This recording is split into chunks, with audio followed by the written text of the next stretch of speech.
بسم اللہ الرحمن الرحیم الحمد للہ رب العالمین والصلاة والسلام علی سید الانبیاء والمرسلین۔ زکوٰۃ اسلام کا ایک اہم رکن ہے۔ قرآن مجید فرقان حمید میں اس کی ادائیگی کی بارہا تلقین کی گئی ہے۔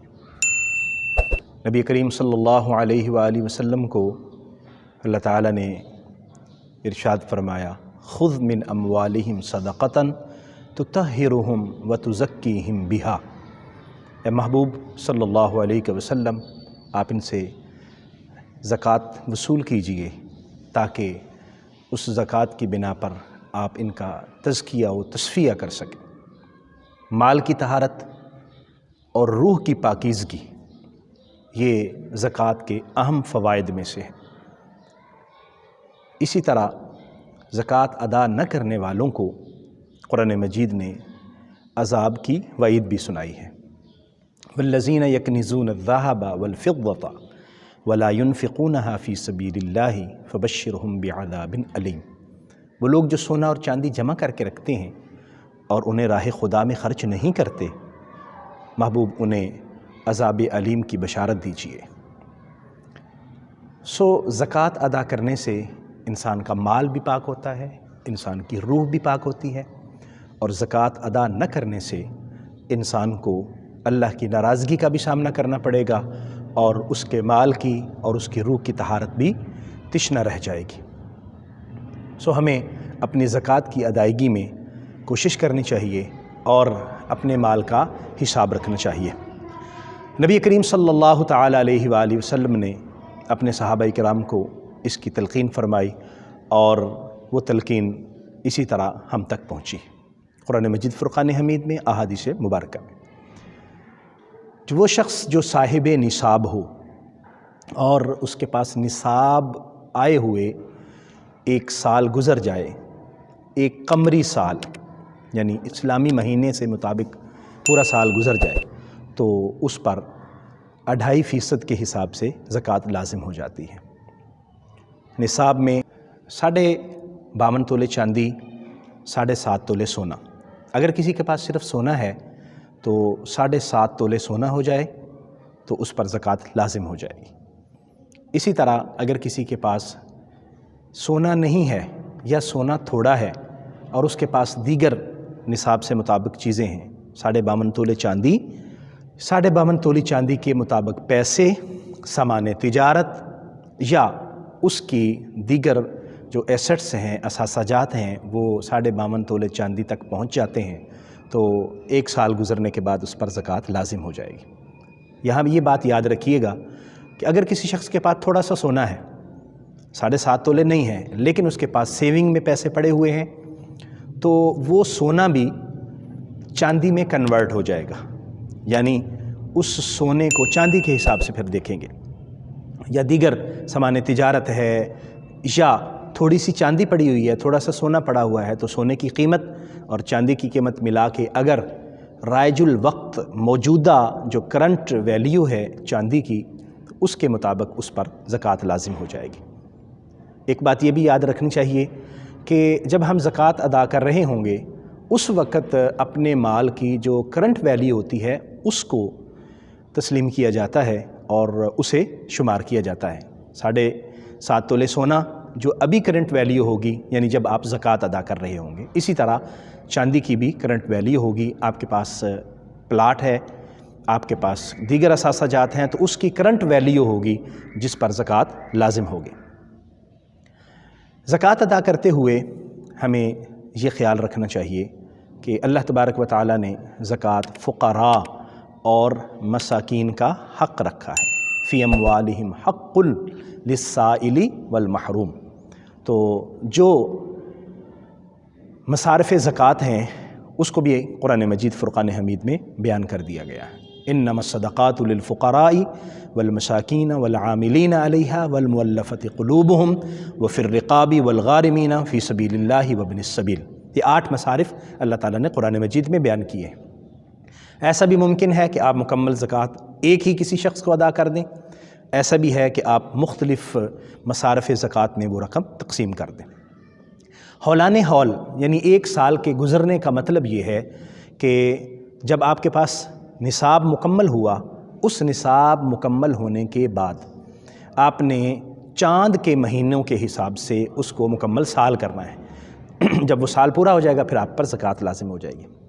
اور یہ بھی یاد رکھیے کہ 7.5 تولے سونا اور 52.5 تولے چاندی یہ نصاب کی کم از کم مقدار بیان کی گئی ہے، اور یہاں تک جب نصاب پہنچ جائے اور اس سے اوپر جتنا ہو سب کی زکوٰۃ ادا کی جائے گی۔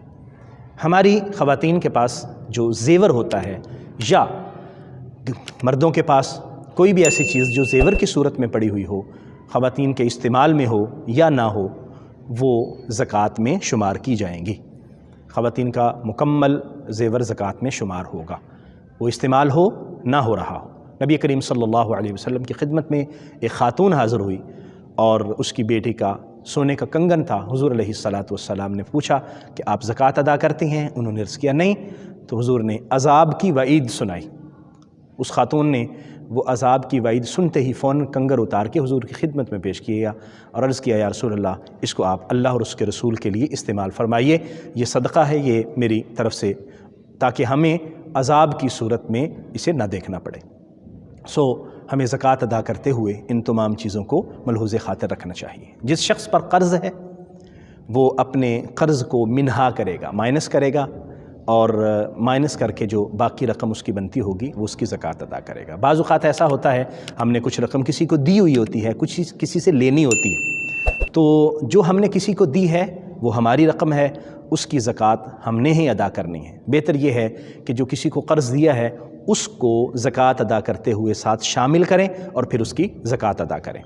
اور دوسرا، اگر کسی شخص کے پاس پیسے موجود ہیں اور اس نے اپنا قرضہ ادا کرنا ہے، تو جو قرضہ ادا کرنا ہے وہ قرض ادا کیجئے، لیکن زکوٰۃ میں ہم اس کو شامل نہیں کریں گے۔ ایک صورت یہ ہے کہ بعض اوقات ہماری فیکٹریاں اور مل آنر اور اس طرح کے بڑے لوگ جو اپنے پروجیکٹس کے لیے، اپنے کاروبار کے لیے قرض لیتے ہیں، وہ لانگ پیریڈ وہ قرض ہوتے ہیں، ان کی ادائیگی فوراً مطلوب نہیں ہوتی، تو فقہا نے ایسے قرض سے متعلق ارشاد فرمایا ہے کہ اس کو آپ اس میں شامل نہ کریں۔ شارٹ پیریڈ قرض جو ادا کرنے ہیں، فوراً ادا کرنے ہیں، ان کو ادا کیا جائے۔ انسان کی وہ پراپرٹی جو اس کے ذاتی استعمال کی نہیں ہے، مثلاً اس کا گھر، اس کی گاڑی جہاں وہ رہتا ہے، اور اس کے استعمال کے لباس، برتن وغیرہ، ان پر زکوٰۃ لازم نہیں ہوتی۔ اس کے گھر پر بھی نہیں ہے، اس کی گاڑی پر بھی نہیں ہے۔ اور وہ چیزیں جو اس کے کاروبار میں اس کے ممد و معاون ہیں، مثلا اس کی فیکٹری ہے اور اس سے مشینری جس سے وہ اپنی پیداوار تیار کرتا ہے، وہ بھی زکوٰۃ میں شامل نہیں، البتہ ان کی آمدن پر زکوٰۃ ہوگی۔ اسی طرح آدمی کے کرائے پر دیے ہوئے مکان یا کرائے پر دی ہوئی دکانیں یا گاڑیاں جو اس کی روڈ پر چلتی ہیں، سواری کے لیے استعمال ہوتی ہیں یا رینٹ پر استعمال ہوتی ہیں، ان کی رینٹ اور کرائے کے مکان کی جو آمدن ہے اور اس کی سیونگ میں اگر موجود ہو تو اس پر زکوٰۃ لازم ہوگی۔ اگر وہ پیسے بچتے نہ ہوں اور استعمال ہو جاتے ہوں تو، اور وہ صاحب نصاب نہ ہوتا ہو، تو اس پر زکوٰۃ لازم نہیں ہوگی ان پیسوں کی۔ اسی طرح بعض ہمارے دوستوں نے پلاٹس لیے ہوتے ہیں اپنی آمدن کے لیے، اپنے مال کے لیے، تو ان پر زکوٰۃ لازم ہوگی اور ان کی کرنٹ ویلیو اس کو شمار کیا جائے گا۔ ہاں، اگر کسی نے پلاٹ اپنے گھر کی تعمیر کے لیے لیا ہے تو پھر نہیں ہوگی۔ اور جو ہم عام طور پر پلاٹس وغیرہ یا دکان یا دیگر چیزیں جو لیتے ہیں اور اس سے مقصد ہمارا کاروبار کرنا یا منافع کمانا ہوتا ہے، ان پر زکوٰۃ لازم ہوگی۔ اسی طرح زکوٰۃ ادا کرتے ہوئے آپ نے یہ پیش نظر رکھنا ہے کہ مصارف زکوٰۃ جن کو ہم زکوٰۃ ادا کر رہے ہیں، کیا واقعتاً وہ مستحق زکوٰۃ ہیں؟ آپ ظاہری صورتحال کو دیکھ کر ان کو زکوٰۃ دیجیے۔ یہ بھی ضروری نہیں ہے کہ آپ جس کو زکوٰۃ دے رہے ہیں اسے آپ بتائیں کہ اتنی رقم یہ ہے میں تمہیں زکوٰۃ کی دے رہا ہوں، تو یہ بتانا ضروری نہیں ہے۔ آپ ان کو ویسے کہہ سکتے ہیں کہ یہ میری طرف سے آپ قبول کر لیجئے، یہ میری طرف سے رکھ لیجئے، یہ میری طرف سے آپ کو ہیں۔ لفظ زکوٰۃ ضروری نہیں، جو اہم ضروری چیز ہے وہ ادائیگی کے وقت نیت ہے، زکوٰۃ کی نیت سے آپ ادا کر رہے ہوں، اور دوسری جو اہم چیز ہے وہ کسی شخص کو مالک بنانا ہے، اس کی تملیک ہے، اس کا مالک بنانا ہے۔ یہ دو چیزیں خاص طور پر ہمیں ملحوظ خاطر رکھنی چاہیے۔ اللہ کریم ہمیں مسائل کو سمجھنے کی اور اس پر عمل کرنے کی توفیق عطا فرمائے، آمین۔ وما علیہ الا البلاغ المبین۔